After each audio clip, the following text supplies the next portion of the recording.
Depuis toujours, les Pokémon me fascinent. Prenant différentes formes, différents types, leur potentiel semble infini. La place à l'imaginaire est le mot d'ordre lorsque l'on joue au jeu ou que l'on regarde les épisodes. On ne sait jamais quels nouveaux Pokémon nous allons découvrir. Quelles seront les prochaines évolutions des créatures que nous côtoyons et qu'on a appris à connaître au cours de notre aventure. Ou encore, dans quelle ville et péripéties notre route va nous conduire. Un sentiment d'émerveillement constant qui nous quitte difficilement. On pourrait même parler de fascination. Pokémon m'a fasciné. Il m'a fasciné par son univers depuis ma tendre enfance. Mais autre chose m'a également captivé, presque au même stade que Pokémon durant plusieurs années. Les fantômes. Le monde de l'invisible et ses légendes, qui lui aussi laisse grandement de place à l'imagination.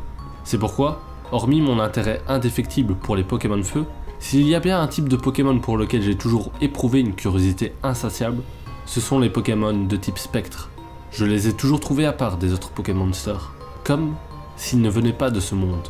Et à force de me questionner et de m'interroger sur eux, j'en suis venu à me documenter avec une seule question en tête.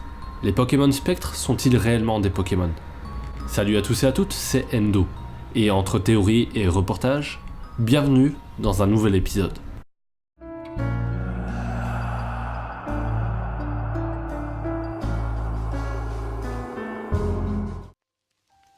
Les Pokémon spectres sont-ils réellement des Pokémon ? Ou sont-ils des fantômes et par conséquent n'appartiennent pas à la classification des Pokémon ?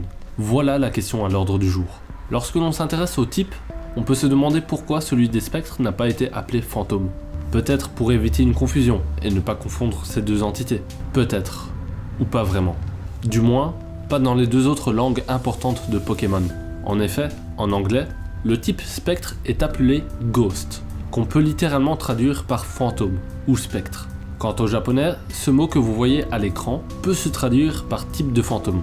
Voilà qui est déjà un bon indice. Nos amis Pokémon spectre seraient peut-être un type de fantôme.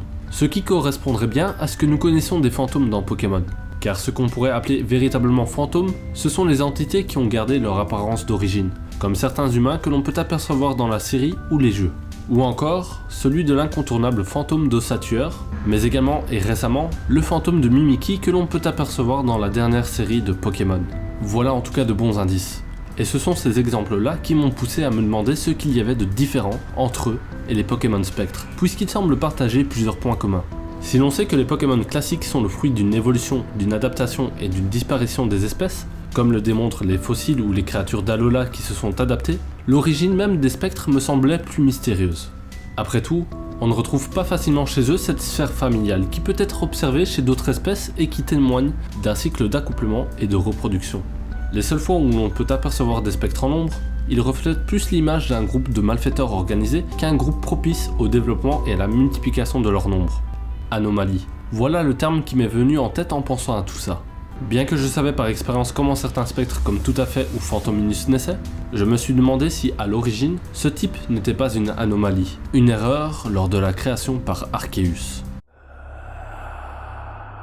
L'erreur d'Arceus. Arceus, créateur de toutes choses, à la fois tout et rien, à la fois sur notre plan et celui d'autres que nous ne connaissons pas, à la fois vivant et mort, tant sa puissance et ce qu'il est dépassent notre entendement. C'est pourquoi il détient naturellement tous les types en lui, même celui du type spectre. Voilà comment tout a démarré. Arceus, lors de la création de Dialga et Palkia, créa par erreur Giratina, le premier Pokémon possédant le type spectre. Celui-ci était malveillant, cruel et violent. Arceus n'eut d'autre choix que de le bannir dans la dimension Distorsion. Mais il était déjà bien trop tard, le type spectre était désormais bel et bien là. Le reste n'est que supposition. On peut imaginer qu'en créant par erreur Giratina, d'autres Pokémon spectrales ont été créés, ou que ceux-ci sont même le fruit de Giratina, ou qu'encore, qu'en ouvrant une brèche dans le monde Distorsion pour bannir le dragon, d'autres failles se seraient créées, et parmi elles, peut-être ce qu'on pourrait appeler le monde fantôme, laissant s'échapper des créatures qui deviendront des Pokémon spectres. Ce qui est possible, puisque des Pokémon comme Solgaleo ou Lunala sont capables de telles prouesses. On apprend même sur Lunala dans le Pokédex. Il lui arrive d'invoquer dans ce monde des créatures et des puissances inconnues via une brèche menant à d'autres dimensions. On sait aujourd'hui qu'une de ces dimensions mène à un monde peuplé par des Pokémon chimères. Il n'est donc pas à exclure que les premiers Pokémon spectres viendraient de ces dimensions. Mais là, le mystère reste entier, et je n'ai pas la réponse car nous n'avons pas plus d'informations à ce sujet. Toujours est-il qu'Arceus a laissé libre cours à l'apparition et à la prolifération de cette espèce, Et vu les attributs de celle-ci qui s'équilibrent parfaitement avec le monde environnant, on peut se demander deux choses. Est-ce que les premiers spectres ont évolué pour être dans une telle symbiose avec l'homme et les Pokémon, ou était-ce la volonté d'Arceus? Si c'est la volonté d'Arceus, c'est assez flippant et glauque. Vous allez assez vite comprendre pourquoi. Naissance des spectres. La naissance des premiers Pokémon spectres est assez floue, puisqu'on ne sait pas si cela découle d'un procédé évolutif ou simplement d'une apparition telle que Giratina lors de la création de Dialga et Palkia. Mais celles des Pokémon spectres d'aujourd'hui en tout cas sont au contraire très complètes pour bon nombre d'entre eux. On peut je pense catégoriser en 3 familles les spectres, ceux dont la manière dont ils sont nés n'est pas connue. On peut prendre pour exemple Viscuse, un Pokémon assez étrange et énigmatique qui habite à 8000 mètres de profondeur. Lieu si secret pour l'homme que dans certaines croyances populaires, les abysses sont un passage vers un autre monde. Ce qui nous rappelle la description de Lunala, et qui nous laisse entendre que certains Pokémon spectres viennent donc directement de d'autres mondes. La seconde famille est celle des Pokémon qui apparaissent à cause de l'homme. Dans la croyance et superstition populaire japonaise, on pense que si assez de personnes croient en l'existence d'une légende urbaine, celle-ci peut prendre vie. Et au plus de monde y croit, au plus celle-ci prend de l'ampleur, de la force et de la puissance grâce aux craintes et peurs qu'elle génère. Phénomène qu'on retrouve dans des animes comme Mob Psycho, et qui est du coup bel et bien présent dans Pokémon.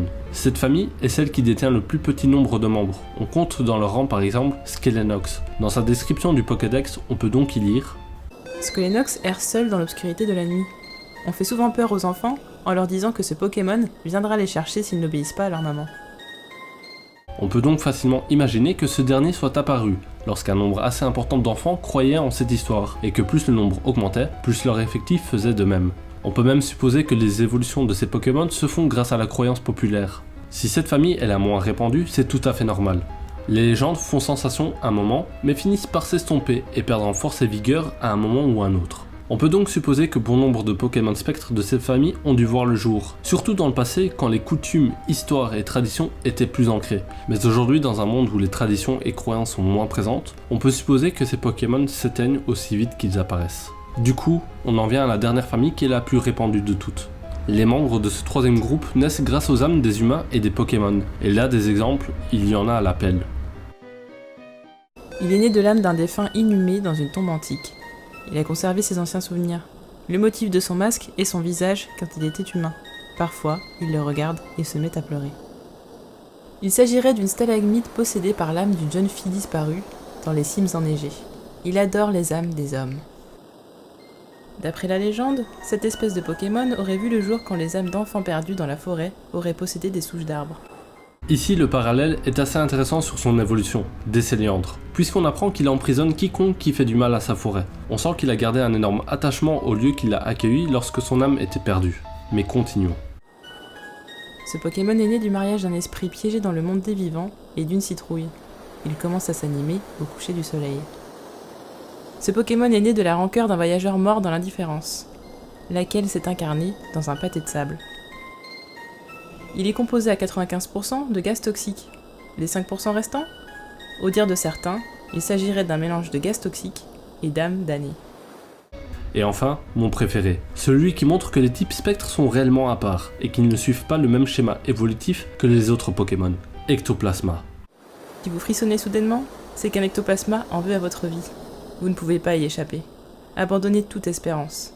S'il attend à la vie des humains, c'est parce qu'ils deviendront des ectoplasmas après la mort, et qu'il veut les entraîner avec lui. Tous ces exemples montrent à quel point le type spectre est radicalement différent des autres types, et qu'il joue sur une limite entre fantômes et Pokémon.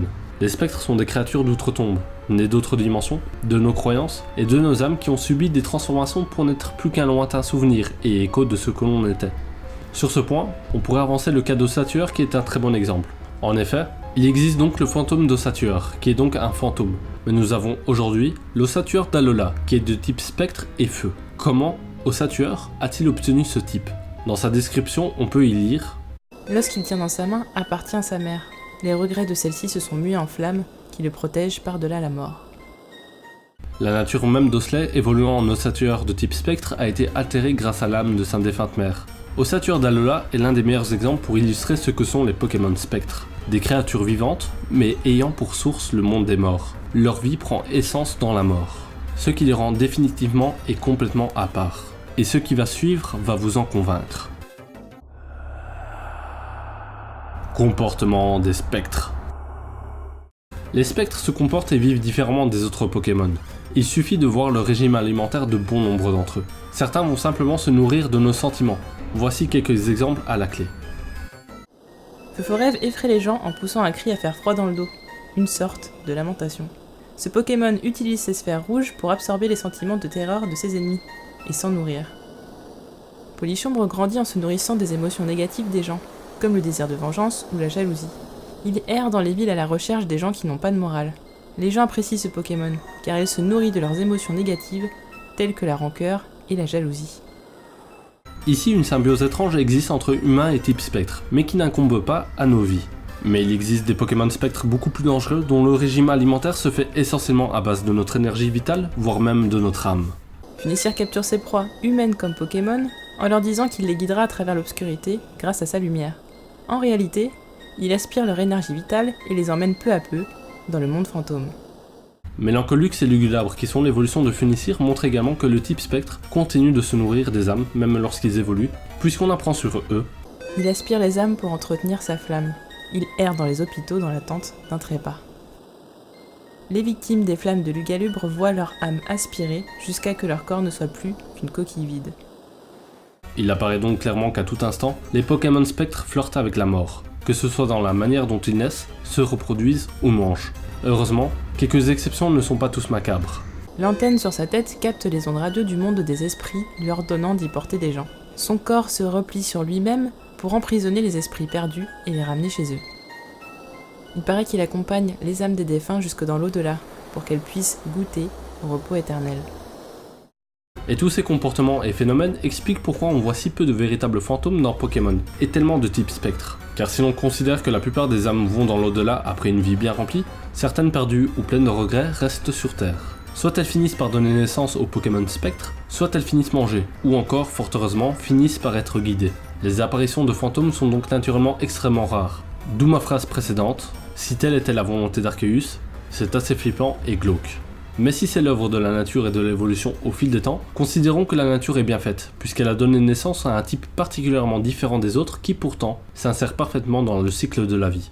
Les Pokémon spectres entretiennent donc une fonction charnière entre les vivants et les morts. À ma question de départ, les Pokémon de type spectre sont-ils véritablement des Pokémon ou des fantômes? On peut désormais répondre que non, ce ne sont pas des fantômes, puisque littéralement les fantômes sont morts, tandis que les Pokémon de type spectre prennent naissance, même si c'est la plupart du temps dans la mort. J'exclus bien entendu ce naissant via les œufs, car à mon sens les œufs dans Pokémon sont un procédé pour simplifier et tout regrouper ensemble. Car on ne va pas me faire croire que ce Pokémon qui a les attributs d'un singe et donc d'un mammifère pond des œufs. Bref, revenons à nos moutons. Les types spectres sont-ils des Pokémon? De par leur qualité et attributs, force est de constater que malgré les différences qui les séparent des autres types, oui, ce sont bien des Pokémon. Mais des Pokémon qu'il faut mettre dans une case à part à mon sens. Un peu comme avec les Pokémon légendaires. Tandis que les légendaires occupent une place de Pokémon et de divinité, les spectres, eux, occupent une place de Pokémon mais possèdent une dualité en eux qui les place sur le plan des mortels et des morts. Un type très mystérieux et qui ne nous a peut-être pas encore livré tous ses secrets. Seul, l'avenir nous le dira. Voilà, c'est donc la fin de cet épisode. J'espère que cette vidéo entre théorie, documentaire et questionnement vous a plu. Si c'est le cas, et que vous voulez me le faire savoir, le like et l'abonnement de l'amour sont les bienvenus. Si vous avez d'autres idées à émettre de manière bienveillante sur ce que j'ai dit ou pour un sujet de vidéo, l'espace commentaire est à vous. Je remercie grandement Lady Shyvana qui a bien voulu prêter sa voix pour les descriptions des Pokémon. Si vous êtes fan de série et que vous aimez les personnes sympathiques, sa chaîne sera parfaite pour vous. C'est en tout cas tout pour moi pour aujourd'hui. Portez-vous bien jusqu'à la prochaine vidéo. C'était Endo. Ciao.